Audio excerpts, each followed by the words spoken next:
Hello everyone, AmyR here with Prairie paper and ink, and surprise surprise, I'm doing more cards in the black, gold, and white color theme because this will never get old.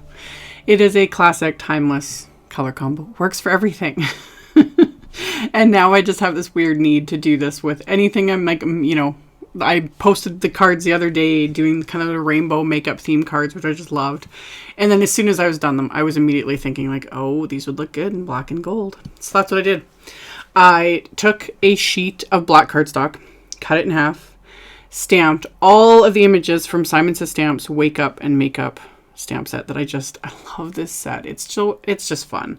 And I really like the style of it too. That's what really, appeals to me, is there's just something about it. So I am going to gold heat emboss all of these images onto this black cardstock. And then off camera, I stamped a few more in that area where I ran out of images.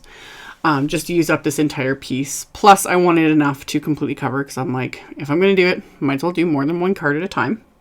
So used my anti-static powder tool, stamped everything with clear embossing ink. And then I'm using Simon's gold embossing powder for this. And I'm using the full size stamp platform this time because I'm doing large images. Plus my later cards, I wanted more space, but I'll get to that when I get to those. So melted everything with my heat tool, tilted in the light as always, because you can see if there's any spots of the embossing that look grainy or dull, that means they're not melted. So I can quickly hit them with my heat tool to fully melt them.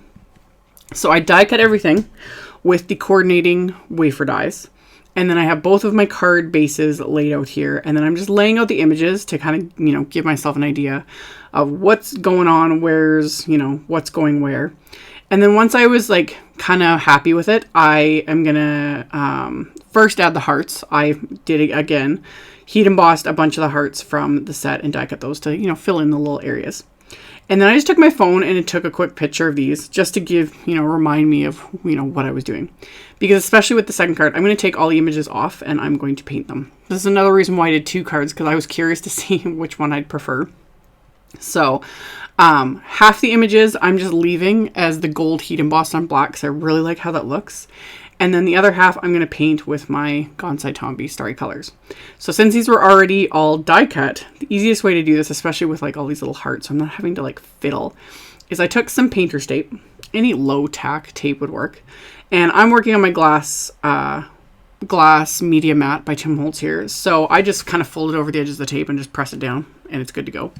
I just need something to hold all of these images, because then it saves me from having to fiddle. So now they're all held in place and I can quickly paint these. So I just sprayed some water on the far left watercolor pan in the Starry Colors set. And since I actually took the time to like tape all the images down after I'd sprayed that water, it gave it time to, work it up and all that stuff. And then I took the watercolor out of the pan that I wanted to use and stuck it on my glass media mat. Now you could use any palette, just use any non-porous surface. The reason I took it out of there though is because the longer the water sits in the actual pan, it softens it even more, and it just depends on the look you're going for. So you could make things look a lot lighter, just that shimmery, more sheer effect if you have more water. Or if it sits in the pan longer and you're picking it up, it's going to get more intense, more opaque, and I didn't want that. So when you're happy with the consistency with these, it works to just kind of work up the color you want and then put it onto a little palette and work from that little palette. And again, because this is more of a pigment sort of watercolor, like the shimmer settles, it does the same thing. Like even on my media mat here, it's the actual shimmer is settling underneath the liquid onto the glass mat, which I only point this out just because if you aren't aware of that and then you go to paint with it and it's like, why am I not getting any shimmer? It's because it's all sitting at the bottom. So you just kind of got to swirl your brush through it as you're picking it up, and then you pick up that shimmer. So really simple. Quickly painted all those with that and then let that sit and dry. And while that's drying, I chop up all of my foam tape here because I add foam tape to all of these images. This took a little bit of time since I'm doing two cards with tons of images. But again, like I said in my last video using this set, it's something that I'll get a YouTube video going or I have music going or whatever. And it's just kind of one of those things because it's just a menial task where you don't need to, put any real thought into it. Like you're just adding foam tape. So So I'll just sit and kind of zone out, and, you know, I'm watching a video or, you know, listening to an audiobook or whatever. It's the same thing with like when coloring too, a lot of times. And that's also why so many times I end up having to apologize to you guys for going off camera, like going out of frame, because I'll just be in my own little world, you know, putting on foam tape or coloring or whatever, and I'm not even paying attention to filming.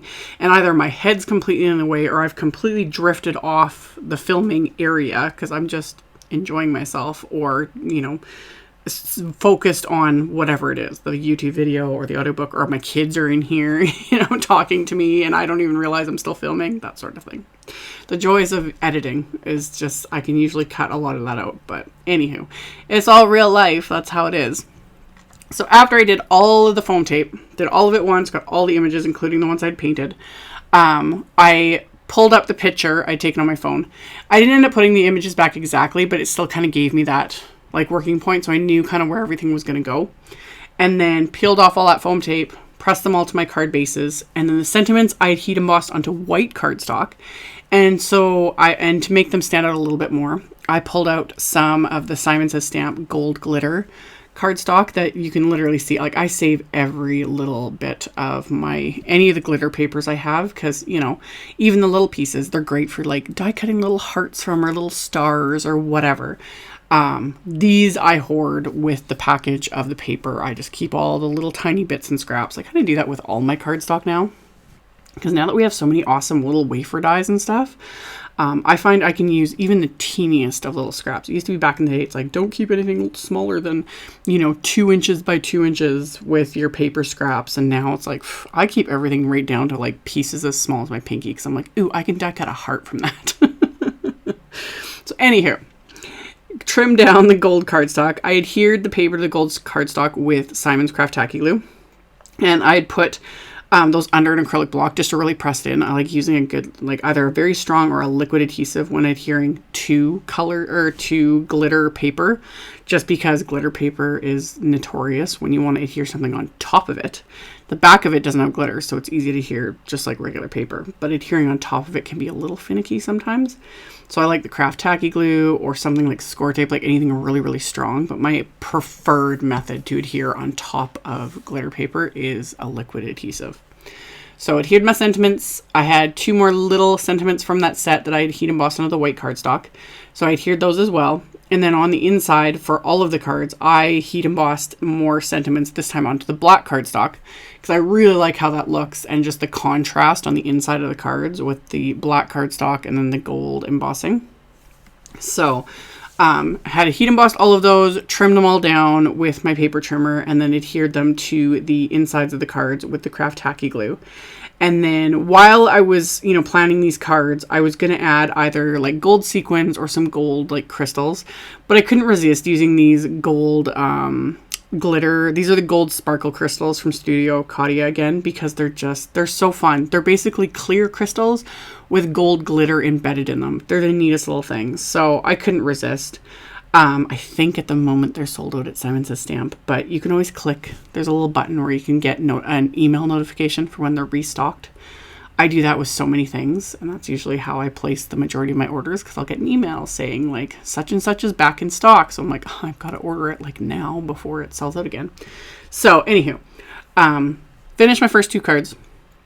And then for the second or third and fourth cards, basically, I have the black cardstock I'd cut down in the beginning. These are A2 sized. And I used my MISTI Creative Corners, that little L-shaped ruler that I just love. That thing stays on my desk because I use it all the time. And I use that to move this piece up because I'm going to have some of the stamps hanging off the edge. And then I'm also using my little Simon Says Stamp MISTI acetate grid. Really, any piece of acetate will work for this. I just didn't want to be arranging the stamps on top of the actual cardstock because I didn't want to get any stickiness or oils from my hands because I'm going to heat emboss. So the grid just kind of protected the cardstock from getting anything on it because I want to do this heat embossing. So I laid out, again, all those images to completely cover this piece of cardstock. And then I'm going to gold heat emboss it again. And this one, Once you've got everything laid out, like this is where you could really, if you wanted to mass produce and, you know, make a bunch of cards or make like a gift set for someone and make, you know, a dozen cards or whatever, using the same images, this would work perfectly, whether it be this set or just any set with a bunch of small images. You can, you know, arrange them in a cluster like this to cover a background and then just keep, you know, heat embossing or stamping the next piece and like do this over and over again. So I only did 2. But again, I was like, oh, there's so many color combos I could do. There's so many things, but I did 2. So I was able to quickly line up the second piece using the creative corner. And then exact same thing. I'd put that little piece of washi tape under the first one just to hold the cardstock in place when I was placing all those stamps. So it's not necessary, but when placing that first, you know, cluster there, it just helped to keep everything from like moving around so much. And then heat emboss the second piece of black cardstock again with the gold embossing powder. And then one I'm going to leave just as a heat embossing because again, I just love how that looks. And then the other one I'm going to paint with that same gold watercolor just to give it that different look, doing the exact same thing. So I'd sprayed the watercolor, you know, mixed up with my paintbrush, pulled some out and stuck it onto my glass surface. And then I just pick up from that and then paint it onto all of these images. And quick and easy, super simple. There's no blending. There is no shading, blending, mixing of colors, you know, like this is literally just heat emboss image, add color. So sometimes I do like to get very involved with the coloring, but I always like to say sometimes you don't need to go that far with things. And when it comes to shimmer like this, it's blending would be overkill anyway. Not to mention almost impossible to do. So the shimmer just does its own thing. So anyone can do this. I know sometimes people feel very intimidated because I get comments about that, about, you know, coloring and, you know, some of the more involved things. And a lot of times you can, you know, achieve really great results without needing to do anything super fancy or jumping through a ton of hoops and all that kind of stuff. So anyhow, it's a little mini pep talk. So painted everything. I still had 2 hearts left over from the first 2 cards. So one I painted gold, the other one I left. And then once everything was dry, I ended up trimming down both these panels to smaller than A2 size. They ended up being like 4 by 5 1/4 or something like that. Because I wanted there to be a border when I adhered these to the cards because it just gives it that little extra something. So I trimmed them down and then I adhered them to my white card bases with the craft tacky glue. Again, you could pop this up with foam tape. I did think about it, but I'm going to pop the sentiments and whatnot up with the foam tape. So that for me was more than enough dimension. You could also cut them even a little bit smaller and then, you know, add some gold, the gold glitter paper for a border and stuff too. But again, I thought like just the way these were all coming together, I didn't need to go completely insane, but you can never really overdo it when it comes to sparkle. Oh, and yes, I know I didn't add splatter. I now get questions from people asking me if I'm okay. Like, I'm creating a monster out of myself and my audience. But when I'm adding like crystals and things and there's shimmer and all that going on, I don't feel that twitch, you know, that need for the splatter like I do with other things. But I did think about it. I thought about adding white splatter. I thought about adding black splatter to the white cards. I thought about adding gold splatter. I thought about adding all the splatter. Like the thoughts were there, but I suppressed them. And that's why I added the gold glitter crystals. So anyway, I added only a few of the gold glitter crystals to these cards since with the background and everything, I didn't feel the need to fill in the spaces like I did more with the other cards. I thought this was a little more toned down and yet, you know, it just makes those images pop. So it's not quite as busy. So those were the 4 cards done in the black and gold and white that I love. I'll have links to the other videos I've done so far using this set. I enjoy doing them. I know you guys like seeing more ideas with the same sets. I'm trying, but I also get 20 times more than the average crafter. It's hard to keep up. I'm trying. Anywho, there will be links. There'll be a supply list with links to all the supplies used. You can check that out below if you're interested. There'll be links here to other videos. You can subscribe if you haven't. Thank you guys so much for watching, and I will see you all very soon in the next video. Bye.